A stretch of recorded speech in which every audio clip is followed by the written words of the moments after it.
Oh, it had that wonderful composition. The ending sounded like the beginning of a Disney movie, didn't it? When you wish upon a star.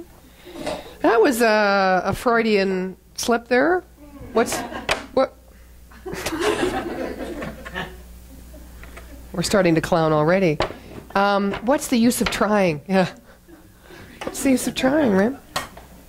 So, Patty emailed me earlier this week and said, "Okay, you have a very strange talk title. Kind of, what have you got in mind?"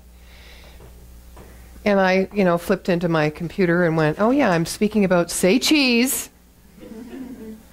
So that's how she got that title. Smile. Now, I don't know, how many of you here do not like to have your pictures taken? Oh, we're a minority. So would someone who loves getting their picture taken like to come up and do the service this morning? Okay, now, I've always find this rather curious. Say cheese is so cheesy. To me, it's so cheesy. People, and you have to pose when you get your picture taken, right? And so how do you do that? I don't know how you do it, but posing has been a great part of my life. Pre-posing has not. Posing for the camera. Posing for something to capture a reflection of who you are. And you have to smile in that. Now, I don't know how many times you've been in front of a camera, those of you who like it especially, and have had to say cheese and have been thinking about ribeye steak instead. Not cheese. Not cheese. Thinking about something other than what you were there to do, which is to look happy in front of a camera, especially when you're not happy. So here it is, kind of a dichotomy. We have to say cheese, and yet we're feeling other things. Now, this song indicates smile. Just smile, because your life will feel better if you do. I absolutely agree with that. But oftentimes when we say cheese, our minds are not pointed toward the opportunity and the benefit of smiling and what that might do for us. They're often turned to, I speak for myself. Oh my God, another picture. And I never look good in pictures. Worried about what the take home is for, and it's another person's camera. It's okay if I give them my camera because I can erase it. But I'm sorry if I'm out there on someone else's camera and now Facebook. My imprint is everywhere, and I might not be at my best. This is self-disclosure. I might not be at my best. So I started thinking about this say cheese thing, and I started to think, how when we think about stuff, we start at this level, and then we get a little deeper and a little deeper, and then we get a little more insight, and then we sit with it, and we contemplate, and we do some inner work, and get a little deeper, and we find a root. We get a root. Some of us like to pull those roots up. Some like to use the whippersnippers or the loppers or whatever. I live in Bragg Creek. I learn all these terms out there. And, just cut it off with it. Nip it there, but don't really get the root. And so the root is this. All those years, I never liked to have my picture taken because I didn't know what impression I was leaving. I was thinking the impression was about my personality, was about the way I looked all those years. But it's not. It's a deeper energy that is making its impress on the universal subjective mind, which is going everywhere. Which is much more important than what I look like. It's the energy of how I think. And so if I'm saying cheese and I'm not being real, now, not being real meaning my mind is divided against itself and I'm feeling horrible and I'm putting on the face because I have to put on a face. That's what I mean by not being real. I don't mean putting on a face if I'm feeling sad or I'm in pain or I'm frustrated or irritated, but I know that if I smile, because it's within me to change how I feel. That's the realness of it. Even though we're in pain, we can know joy. Even though we're in sadness, we can know, or darkness, we can know the light. That is real, because it's within us, the power and the fullness of life in all its colors. So if we're smiling, even though we don't feel like smiling in the moment, but we know we put that smile on and we know instantly what that really brings us to. It brings us to that light. That's a good thing. Kind of like act as if, you know? Fake it till you make it. But it's where is your mind when you say that, cheese? I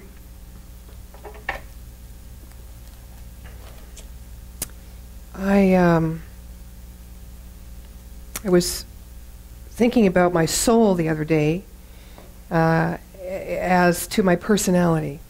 And Gary Zukav, who wrote a wonderful book called Seed of the Soul some many years back, one of his favorite lines, or my favorite line of his text was, if we could only live with our personality leaving off, beginning where our soul leaves off. If we could only live with our personality moving into life from where our soul leaves off. But the truth is our soul never leaves off. It's a good way to describe it, but it's kind of like our human journey and our spiritual journey are two journeys. They're not. Our soul is always with us, but we don't always allow for its expression, its fullness to be revealed, because we don't allow for ourselves to be fully revealed. And I was thinking about this, that there's often times when our soul, there's a soul alert that comes up in our lives, where, you know, where we get slapped in the face with a stop sign, or we trip over our own feet, or we have some kind of incident where we can either go down the rabbit hole or we can come up into that truth of smiling, even though everything seems like it's not for us on that day. Because in that smile, we know everything is for us. And I was thinking about this, and I was thinking about the metaphor of our alarm clock. You know how it is when you're in a great dream state, when you're having one of those really good dreams, and the buzzer goes, or the radio goes off, and you know, you reach out to slap it, but at that time, as soon as it goes off, you are disturbed from your dream. And sometimes all we want to do is go back to that dream. We don't want any interruptions. It was feeling so good that we don't want to wake up to the real world. So some of us keep it on that. I never do that, you know, where it keeps ringing about every minute because you have a hard time getting it. Snooze, thank you. I don't know about snoozing. So I just get up. I say, okay, that's it. How come most of our dreams are so much nicer than the wake-up calls that we get and the reality that we walk in every day? Now, I know sometimes we have nightmares and we want to wake up. We want to come out of those. But there's something that happens in our dream state, which is it's just like we're a channel for these symbols and these ideas and these past experiences or these people. If you ever woke up and go, why did I dream of them? I don't even think about them. Stuff, everything. We're processing everything all the time. It's moving through us. But what doesn't happen in the dream time is our conscious choosing. We're not choosing to go, yeah, but, especially if it's a great dream. Yeah, but it'll never happen. We don't do that in our dream time. We just receive it. That's kind of like universal subjective mind. It just receives what we give it. So when we wake up, actually, we've got the best of both worlds. We can use our imagination, and we can create, in metaphysical terms, our mental equivalent of that which calls us forward, that speaks to our passion, and speaks to our bliss, and speaks to everything we could ever imagine for ourselves that would give us the reality we really desire. We can do this consciously, and then we get to experience it because it becomes our reality. So really, dream time is only a one-way street. We cannot go, yep, that dream in, nope, that dream out. No, we can't make any decisions. And we certainly don't measure what is possible or what is too good to be true in a dream. So what if we were awake and we did more dreaming?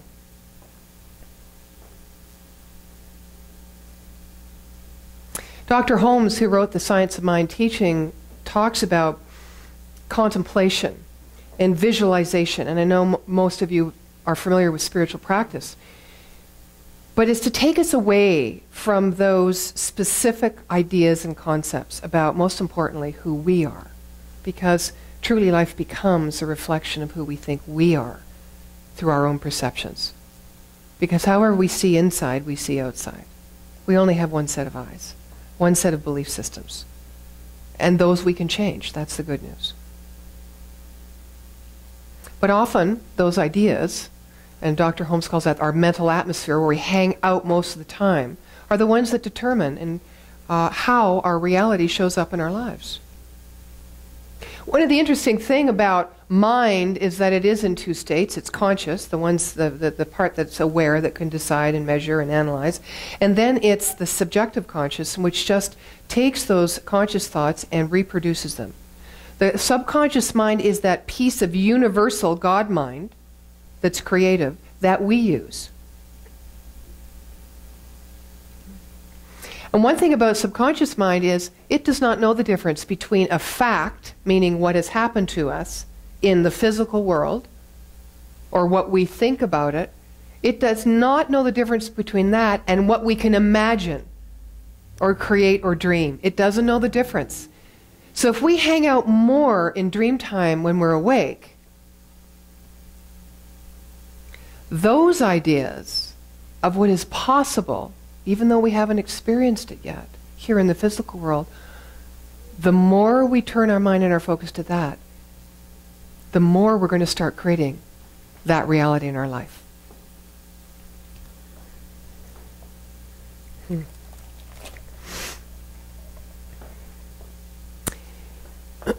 We have to rise above our own state of confusion.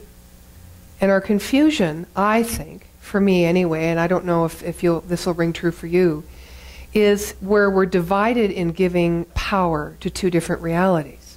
Right? The power of the infinite potential that lives within us, the source of all good that can create, and what has been created in the physical world. So we're divided. We often think that we are not able to move beyond what exists now because we call it reality, when in fact it is the dream. It's the place where if we keep playing only on this realm of the physical world, we cannot change. Because Dr. Holmes says you can never change a condition or a situation on the level in which it exists. You need to go beyond into the energy or the consciousness which was causal to this creation even coming into form. We need to play in the level of the unseen intelligence, the pure potential of life. That's how we make changes in our experience in the physical world. And when we don't rise above the effects of our life, what happens is we lower our standard of what is possible. We measure ourselves against what isn't happening. So let me give you an example. I'm feeling pretty good today, physically. In fact, I'm really grateful for how I feel physically because I look over here or over there and I see someone who is obviously in extreme pain. I'm doing good, therefore. So see where I measured that. I measured it against someone who is hurting and in pain. And so I took a lower standard of imperfection because it is just a condition in that body. It isn't the truth of that body. Our truth is health. Health is natural. So I've measured it down. So here's another example. I'm an entrepreneur. I have my own business. I'm doing a little bit above average financially, than a few of my other friends who are in business. It's going pretty well. I would consider myself achieving, what I want and pretty much a success. What am I measuring against? People who are in the red, who don't have enough money to pay their rent. That's what I'm measuring myself against. Instead of the universal abundance that is always present. That through how we choose to know and declare the truth for ourselves and create our own reality, we can rise and have that experience of that abundance. So my standard is one of measurement to imperfection, not perfection. That perfection, that creative intelligence, is perfect, whole, and complete. It is here, and it is here for us to use. But we can't use it if we don't accept that that is true. It's like the law of electricity. We cannot use it unless we turn on the switch. So we have to turn on the switch, which is our own perception and our attention and our focus, toward the perfection that lives within us as always, instead of all those conditions in our life, which are outpicturings, yes, of a universal law of order, which says yes to whatever we feed into it in our thoughts. So that is a factual order of creation as exampled or manifest in our life, but they're from thoughts that we had before. Because form follows intelligence and consciousness. Spirit moves into matter. Our thoughts are creative. Our thoughts have energy. So that energy has created a belief system that has eventuated in the unfoldment of that belief into form. But we look at that form and go, oh, that's who we are. Oh my God. That's what we say. Instead of, oh, wait.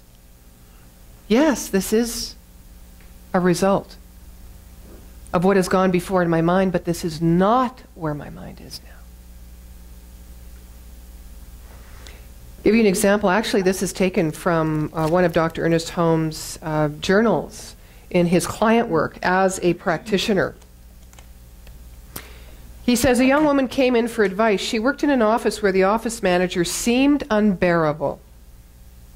She said that she had never seen a man who seemed to take such delight in hurting others. She enumerated the 101 petty meannesses he expressed toward her and others. Finally, her irritation of him reached a point where she hated the way he held his cigar. She hated the ties he wore. She hated even the tone of his voice. So Holmes says what happened was that she had thought only of certain negative actions until finally his voice closed and everything about him gave her an unpleasant reaction. But when it was pointed out that she had no responsible for his actions, only for her own actions, she started to see possibility. Which means she started to see that she had the power to change the experience of this boss and the relationship with this man. So she started to say to herself, what rich, full tones are in his voice. And he has great, I love his ties. He has great taste in ties. And he even smiles kind of nicely, now that I look at it, now that I step back a little, right? So she had taken her first step into right thinking, as Dr. Holmes calls it, which was to eliminate from her own mind the irritating qualities with which she had formerly named him and surrounded him. When she was able to go further and say, he is an expression of spirit just like me, and you know what? He's wanting a happy life. He wants a rich and prosperous and fully expressed life, just like me. She started to bring that form that as a man, as this, she started to move him away from personality, and she started looking at that commonality between the two, between him and her. So she was much closer to having a good result or experience in this relationship. Finally, she brought herself to say, how glad I am to be able to work with such a man. I see him in the image and likeness of this sacred divine intelligence of God. I see as perfection, and I steadfastly refuse to take note of anything less than this. So I think that when we say cheese, basically it's a reflection. It's a reflection of how we are thinking about ourselves.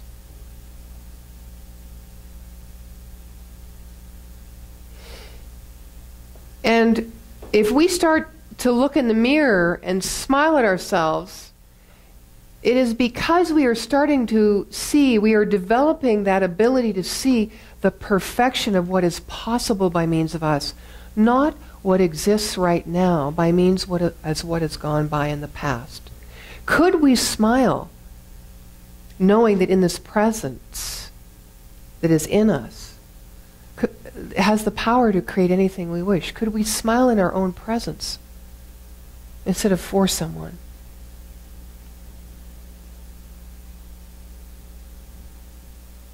Can we look at ourselves and face ourselves honestly enough to smile at all that we are, because we know it is not outside of the sacred presence of the Holy One?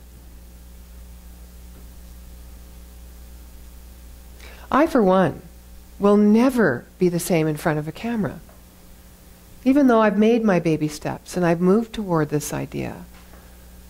Because what I know is that what I'm feeling inside, what I'm deeply feeling inside and what I'm thinking is what is the imprint that really the camera's picking up.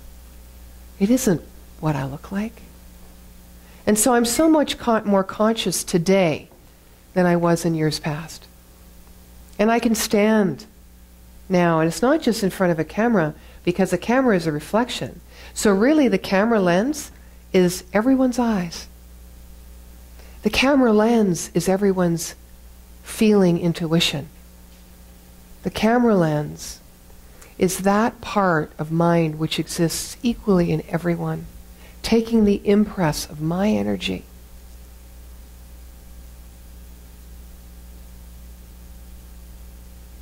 What I know today is that every decision I make and every choice I make is the right choice for me in that moment. What I know today is that if there's anything that I wish a different experience of, it is within my power to create it. What I know is that there is something going on in me and in you that's the highest and most mightiest of possibilities right now. This is it. You've heard that expression. This is it.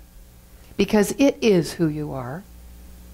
That life force is who you are. That magnificence is who you are. And so if you're crying, if you're feeling low, if you're feeling confused, move yourself from that. And this is our challenge as human beings, is to move ourselves from the imperfection, from the measurement, from the belief of who we are by measuring ourselves to a lower standard of imperfection, to measuring ourselves not, by just owning our perfection, however we show up. Now that's something to smile about. And so it is. Thank you.